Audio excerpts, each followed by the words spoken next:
Colours Kannada ವಾಹಿನಿಯಲ್ಲಿ ಹಳೆ title Agnisakshi ಜೊತೆಗೆ ಹೊಸ ಕತೆ ಬರುತ್ತಿದೆ. ಅಗ್ನಿಸಾಕ್ಷಿ ಧಾರಾವಾಹಿ ನಾಯಕನ ಪಾತ್ರ ನಟ ಶಮಂತ್ ಹಾಗೂ ನಾಯಕಿ ಸಾಕ್ಷಿ ಪಾತ್ರವನ್ನ ವರ್ಷಿಣಿ ಗೌಡ ಮಾಡುತ್ತಿದ್ದಾರೆ. ನಟಿ ವರ್ಷಿಣಿ ಅವರು ಮೂಲತಃ ಕನ್ನಡದವರು, ಆದರೆ ತೆಲುಗು ಭಾಷೆಯಲ್ಲಿ ಹೆಚ್ಚು ಜನಪ್ರಿಯರು. ಜೀ ತೆಲುಗು ವಾಹಿನಿಯಲ್ಲಿ ಜಯಂ ಎಂಬ ನಂಬರ್ 1 ಧಾರಾವಾಹಿಗೆ ನಾಯಕಿ.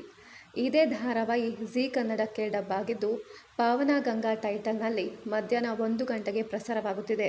ಜಯಂ ತೆಲುಗು ಧಾರಾವಾಹಿಯ ಗಂಗಾ ಪಾತ್ರಕ್ಕೆ ನವನಾಯಕಿ ಕ್ಯಾಟಗರಿಯಲ್ಲಿ ಜೀ ಕುಟುಂಬಂ ಅವಾರ್ಡ್ಸ್ ಪಡೆದಿದ್ದಾರೆ. ವರ್ಷಿಣಿ ಗೌಡ ಅವರ ತಂದೆ ತಾಯಿ ಕರ್ನಾಟಕದಲ್ಲಿ ನೆಲೆಸಿದ್ದಾರೆ.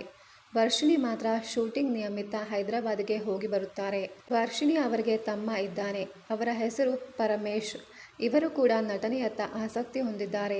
ಡಿಂಪಲ್ ಕ್ವೀನ್ ನಟಿ ರಚಿತಾ ರಾಮ್ ಅವರ ಅಪ್ಪಟ ಅಭಿಮಾನಿ ಈ ವರ್ಷಿಣಿ. ಕ್ರೇಜಿ ಸ್ಟಾರ್ ರವಿಚಂದ್ರನ್ ಅವರ ಜೊತೆಗೆ ಸಿನಿಮಾವೊಂದರಲ್ಲಿ ವರ್ಷಿಣಿ ಗೌಡ ತೆರೆ ಹಂಚಿಕೊಂಡಿದ್ದಾರೆ. ಸೆಪ್ಟೆಂಬರ್ 18 ವರ್ಷಿಣಿ ಅವರ ಬರ್ತ್ಡೇ. ಈಗ ವರ್ಷಿಣಿ ಅವರಿಗೆ 23 ವರ್ಷ ವಯಸ್ಸು. ಕನ್ನಡದ ಬೃಂದಾವನ ಧಾರಾವಾಹಿಯಲ್ಲಿ ಸಿಂಧು ಎಂಬ ಪಾತ್ರ ಮಾಡಿದ್ದಾರೆ. ನಾಯಕಿಯಾಗಿ ಕನ್ನಡದಲ್ಲಿ ಇದೇ ಮೊದಲ ಧಾರಾವಾಹಿ ವರ್ಷಿಣಿಯವರದು.